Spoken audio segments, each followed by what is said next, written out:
Smartphone जैसा हम आज इसे जानते हैं वो खत्म होने वाला है। पर घबराने की बात नहीं है, क्योंकि इसकी जगह जो टेक्नोलॉजी आ रही है ना, वो हमारी दुनिया को हमेशा के लिए बदल कर रख देगी।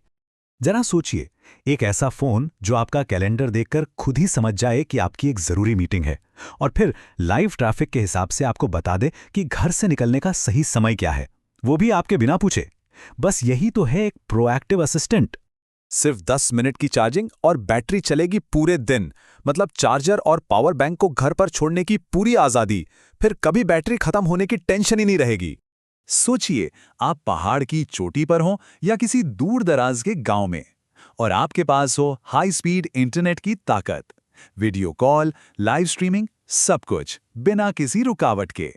तो सबसे जरूरी बात यह है कि ये 3 अलग-अलग बदलाव नहीं है, बल्कि ये 3 मजबूत पिलर्स हैं: इंटेलिजेंस, एनर्जी और कनेक्टिविटी, जो एक साथ मिलकर एक नए भविष्य की नींव रख रहे हैं। चलिए इन्हें एक-एक करके समझते हैं। तो इसकी शुरुआत होती है एक बिल्कुल नई तरह की इंटेलिजेंस से।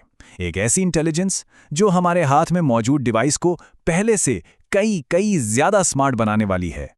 अब इस स्लाइड में जो सबसे दिलचस्प बात है ना, वो है ये बदलाव, एक रिएक्टिव डिवाइस से प्रोएक्टिव डिवाइस की तरफ। और ये सब मुमकिन हो रहा है एनपीयू की वजह से, मतलब न्यूरल प्रोसेसिंग यूनिट्स। इसे फोन का एक स्पेशल एआई ब्रेन समझिए, जो उसे तेजी से सीखने और सोचने की ताकत देता है। इसको ऐसे समझिए, क्लाउड एआई का मतलब है कि जवाब के लिए किसी और से पूछना, जबकि ऑन डिवाइस एआई का मतलब है कि जवाब आपके दिमाग में ही है। इससे न सिर्फ काम तेजी से होता है, बल्कि आपका सारा डेटा आपके फ़ोन पर आपके पास ही सेफ रहता है। भविष्य के फ़ोन जैसे कि आने वाला गैलेक्सी S25 दोनों का बेस्ट इस्तेमाल करेंगे। मतलब रोज़मर्रा के छोटे-मोटे काम ऑन डिवाइस एआई से होंगे, जिससे प्राइवेसी बनी रहेगी। लेकिन जब भी ज्यादा पावर की जरूरत पड़ेगी, तो वो क्लाउड की मदद लेंगे। ये प्राइवेसी और पावर का एक परफेक्ट बैलेंस होगा। लेकिन इतनी जबरदस्त ऑन डिवाइस इंटेलिजेंस को चलाने के लिए चाहिए एक नई तरह की एनर्जी, और यही हमें हमारे दूसरे पिलर यानी ऊर्जा क्रांति की ओर ले जाता है। देखिए, solid state battery game changer तो है, लेकिन इन्हें बड़े पैमाने पर बनाना अभी भी काफी महंगा और मुश्किल है। इसीलिए जैसा कि ये रोड मैप दिखा रहा है, हम इन्हें पहले लग्जरी कारों और प्रीमियम फोन्स में देखेंगे, और फिर धीरे धीरे ये हम सब तक पहुंचेंगी। ये एनर्जी की लड़ाई सिर्फ फोन तक ही नहीं है, सड़कों पर तो ये पहले ही शुरू हो चुकी है। जहां हाइड्रोजन भारी इंडस्ट्री के लिए जरूरी है, वहीं पैसेंजर गाड़ियों की रेस में इलेक्ट्रिक बैटरीज साफ तौर पे जीत रही हैं, और यही बैटरी टेक्नोलॉजी हमारे फोन्स को भी बदलने वाली है। तो अब हमारे पास स्मार्ट डिवाइसेस हैं, उसे चलाने के लिए नई एनर्जी भी है। अब इन्हें जोड़ने के लिए चाहिए एक नया और बहुत मजबूत नेटवर्क, और यह है हमारा तीसरा पिलर, कनेक्टिविटी। ये आंकड़ा बहुत बड़ा है, बहुत मायने रखता है। भारत सिर्फ 6G टेक्नोलॉजी का इस्तेमाल नहीं करना चाहता, बल्कि इसे बनाने वाले ग्लोबल लीडर्स में शामिल होना चाहता है।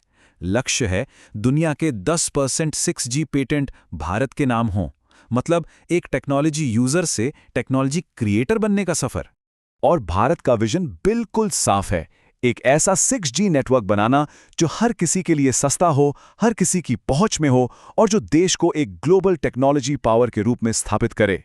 और इस 100% कनेक्टिविटी के लक्ष्य को पूरा करने में सैटेलाइट इंटरनेट का रोल सबसे अहम होगा। 5G, फाइबर और सैटेलाइट, ये तीनों मिलकर एक ऐसा मजबूत जाल बनाएंगे जहां देश का कोई भी कोना ऑफलाइन नहीं रहेगा। तो क्या होता है जब ये तीनों पिलर्स, इंटेलिजेंस, एनर्जी और कनेक्टिविटी, एक साथ आ जाते हैं? हमें मिलती है एक ऐसी दुनिया जो आज से बिल्कुल अलग तरीके से काम करेगी। इसका असली असर हमें यहां दिखता है। देखिए, ऑटोमेटेड और ऑटोनमस में जमीन आसमान का फर्क है। ये कुछ ऐसा है जैसे एक रोबोट को सिर्फ एक स्क्रू कसने का निर्देश देना, और दूसरी तरफ उसे ये सिखाना कि पूरी कार कैसे बनानी है, और समय के साथ उस प्रोसेस को खुद ब खुद बेहतर कैसे बनाना है। वर्ल्ड बैंक का ये 69% का आंकड़ा सुनने में थोड़ा डरावना लग सकता है, सही? लेकिन इसका मतलब ये नहीं कि नौकरियां खत्म हो जाएंगी। नहीं, इसका मतलब है कि नौकरियों का नेचर बदल जाएगा। हमें असेंबली लाइन पर शायद कम लोगों की जरूरत पड़ेगी, लेकिन सोचिए, उन सिस्टम्स को बनाने, चलाने और मैनेज करने वाले प्रोग्रामर्स और डेटा एनालिस्ट की मांग तो आसमान छू लेगी। तो सबसे बड़ा और बुनियादी बदलाव हमारी अपनी भूमिका में है। अब हमारा काम मशीन की तरह काम करना नहीं होगा, बल्कि उन इंटेलिजेंट मशीनों से काम करवाने वालों का होगा, मतलब उन्हें गवर्न करने वालों का होगा।